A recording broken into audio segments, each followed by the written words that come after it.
If you're someone that is constantly never accepting help from people, if you are someone that is having a hard time letting go, being stress-free, if you are someone that has a hard time expressing their emotions without feeling like they're being weak or vulnerable, keep watching this video.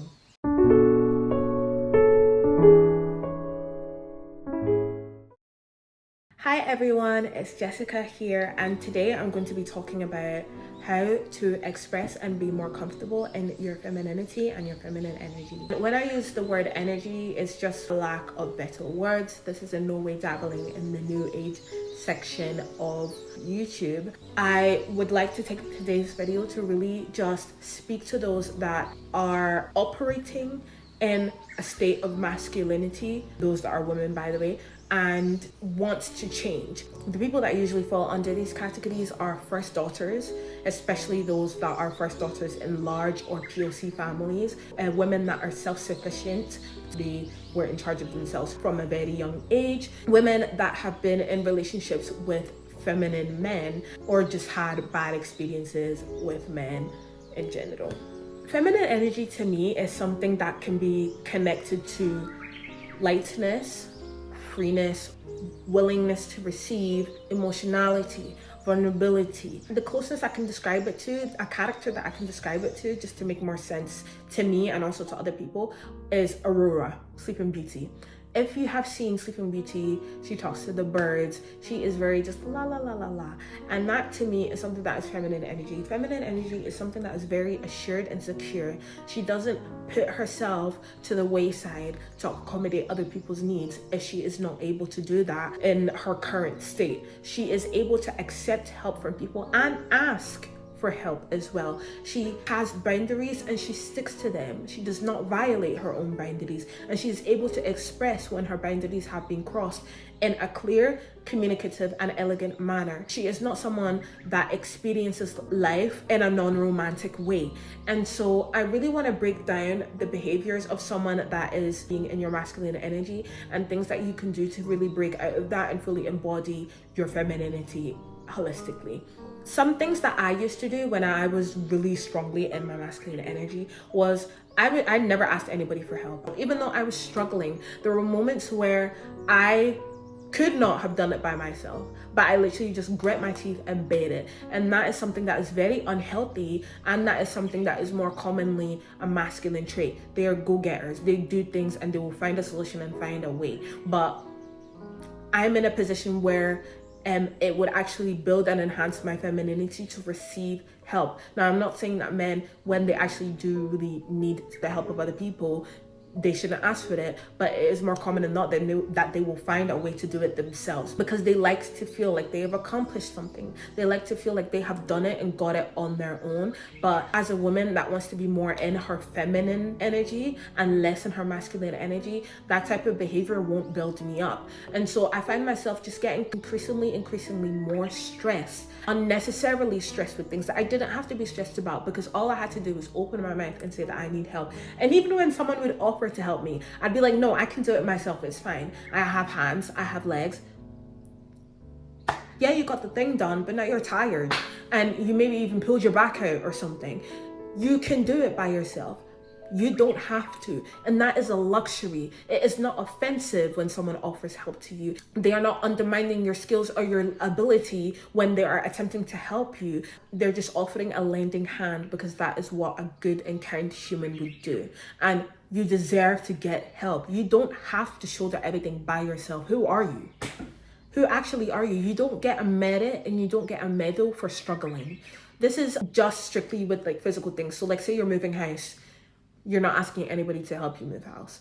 You are hyper independent, and too much of something is never good. You can be independent because a certain level of independence is healthy and required for a fully functioning adult. But to a level that is harming you mentally and emotionally, that's a red flag right there that you're ignoring, that your body and your brain is telling you that you don't need to be doing this to this level. This is extreme. We need to bring it down. Another thing that is something that a woman who is kind of more in her masculine energy unhealthily would do is that she wouldn't express her emotions. I used to be someone who I genuinely wouldn't cry. Like I wouldn't cry, and I wouldn't allow other people to see me cry, because to me that was a sign of weakness. I didn't like that. Crying was very vulnerable to me, and it is a vulnerable thing because you're basically letting people know that you're kind of at your wit's end.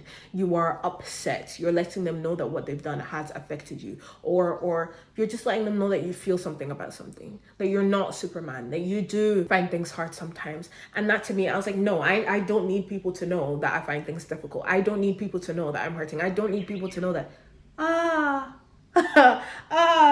And now what you're doing is you're bottling up this emotion, you're hiding it. And now you have no strong emotional support because you're emotionally unavailable to people. And also, you have a heightened risk of... I actually said something else here that I want to change, but I did my research and I found out that poor emotional regulation can lead to things like depression and things like that, which also has a strong link to increased risk of cancer and increased risk in quickened loss of hearing, which is scary. God forbid though. Holding in your emotions can lead to that. It's scientifically proven. You can go look that up if you like. You have no outlet. And when you have no outlet, and when you have no strong support system, and when you feel like you're going to get overwhelmed, because if you keep it in, it's going to come out some way, somehow. And it's probably going to come out in a time that is not convenient for you at all, and you are not going to like it. When you are upset with something, especially if someone has done something and you are rightfully upset with something, and they don't know, by the way, they don't know that this has upset you, you are now going to hold unlawful resentment against them because of something that they have done that they are not aware has made you feel this type of way. It is something that can get quite toxic, and you are entitled to your feelings. You really are. They cannot disagree with how you feel because it is how you feel. Whether they meant it or not, that's another discussion, but you feel it, and you have the right to address it and bring it up in a respectful and calm manner to let them know that, hey, actually what you did affected me in this way. I'm not sure if you meant it like that, but it really did make me feel like this.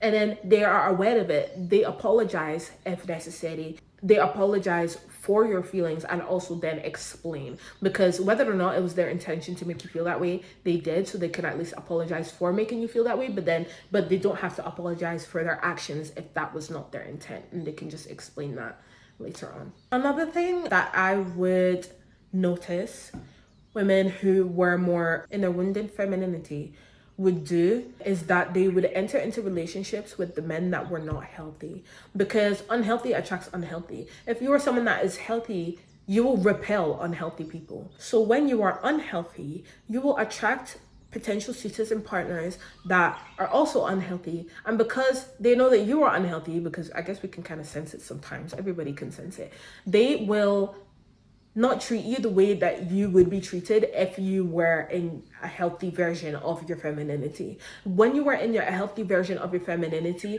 you have boundaries, you have high self-worth and self-respect, you serve others, but you also allow yourself to be served at a level that is good. And so when you are operating in a level of unhealthy femininity, you will end up babying the person that you're meant to be with. If you're a woman, you will mother him. You are going to do everything for him, and when you're not even meant to be doing that. You're dating. Why are you cleaning all of his clothes? You're dating. Why are you always planning the date? Why are you always asking for him to do something for you? If you're even asking. If not, you're just going to pretend like everything is okay, and you're going to get yourself the flowers, or you're not even going to get yourself the flowers. You're going to convince yourself that you don't need the flowers. You don't get a medal for struggle love, especially if you were dating. If you are dating, you are not legally connected to one another. Sleeping with each other does have its spiritual implications, but that's a topic for another video. Say that you were just dating.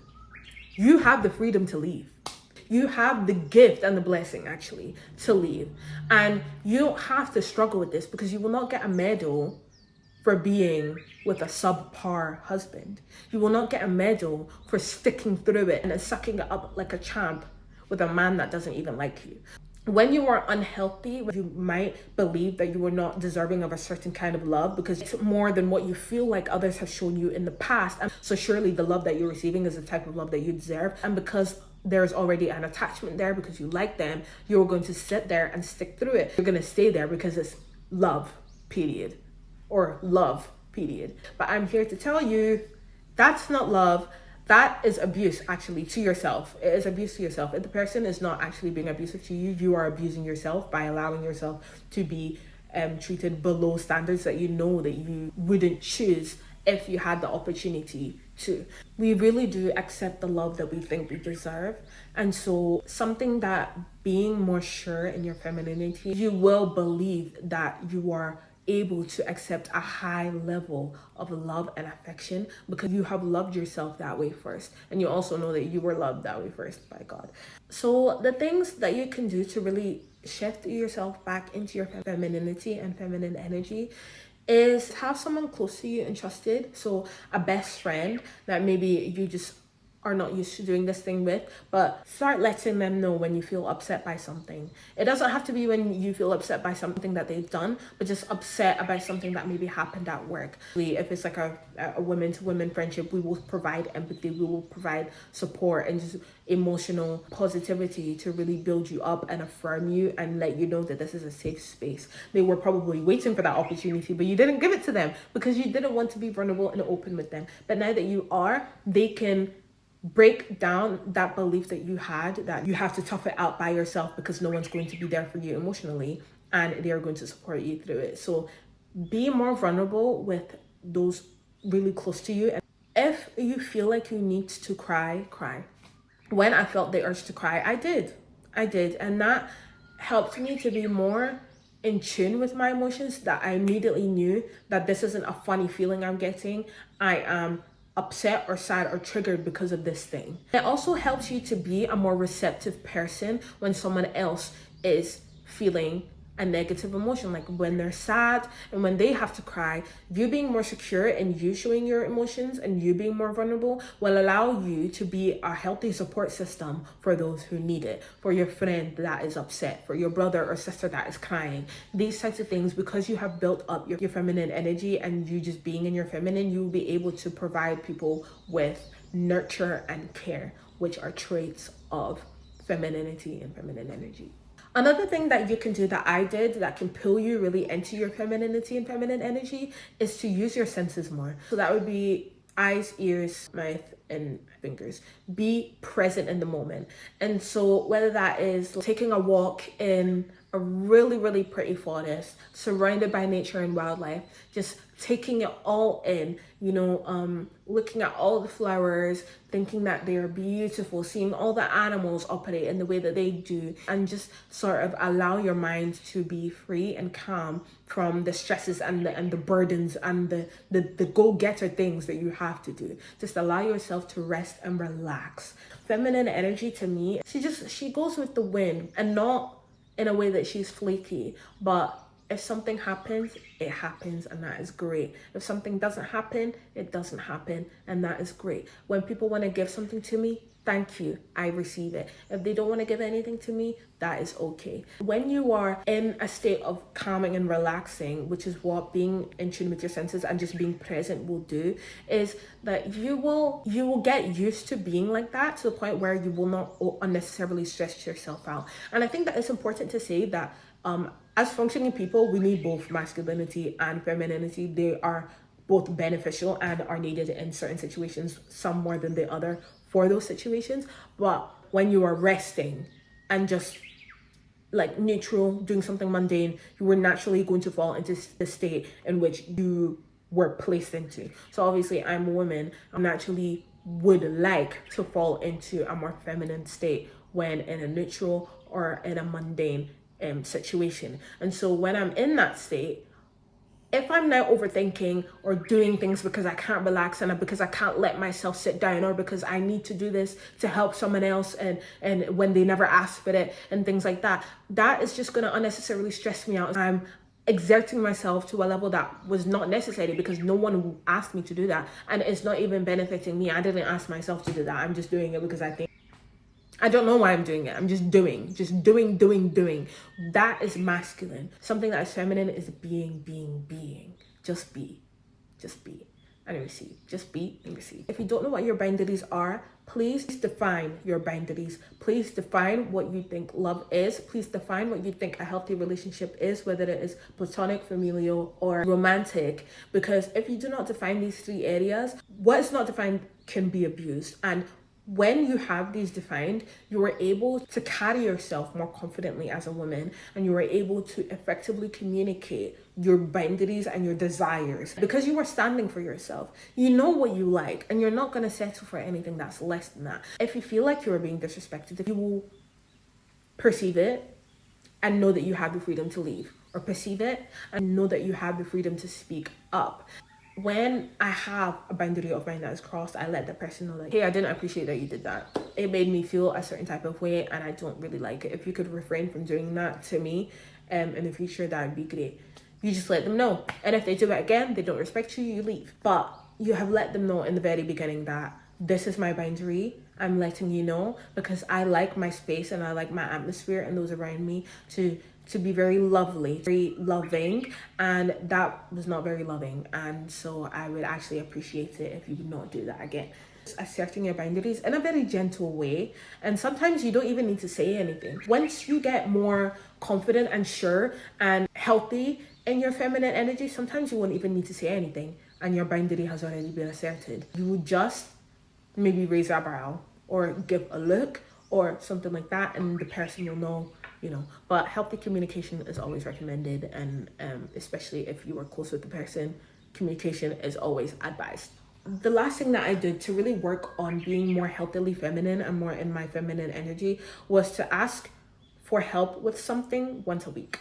So even if it was a small thing, I would ask someone to help me with something. Obviously, at that time, I wasn't as healthy, so the first thought was just to do it myself. But the whole reminding yourself that you can ask someone, the whole reminding yourself to be present, the whole reminding yourself to receive and that it's okay to get help is something that will need to be manually done in the beginning. And when you get to a point that you're healthily and you're feminine, you'll be able to receive no problem. And because you're so used to not exerting yourself, people are going to naturally want to help you. If I'm going somewhere, I will always get let in first. I will always, either I'll maybe look at the guy to gauge, because some people just like to storm on in, either in the place that we're going into or into the bus. But I'll just look at them and they will happily let me go. Not even in a begrudging way. They happily let me go. People will help you. People that are masculine will respond to that. Even women that are really in their masculine energy, they will inconvenience themselves in order to really, really help you. As women, God has created us a certain type of way. He has given us a certain kind of spirit, and there are certain things that we have that men don't have, and there's something that we have more of that men have less of, and vice versa.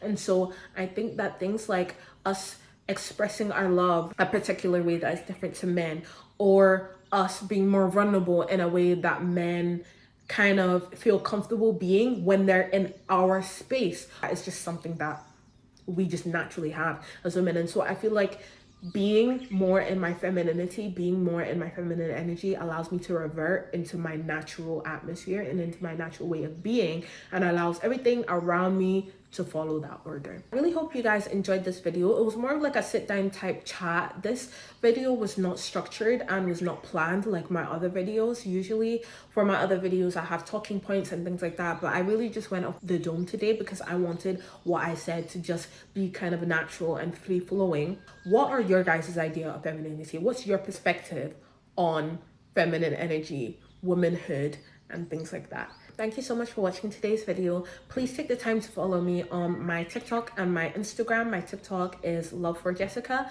and my Instagram is CK. I also have an Etsy store where I am doing seasonal palette analysis for people. So if you want to know what your seasonal palette is and really start dressing in a more harmonious and just overall elevated manner, please go buy the package. It is at a very low price right now because I really just want to get my experience and my eye more trained. And so once I get more experience and train my eye a lot more, I will increase the prices. So please get them at this price while you still can. And yeah, I hope to see you guys next time. Bye.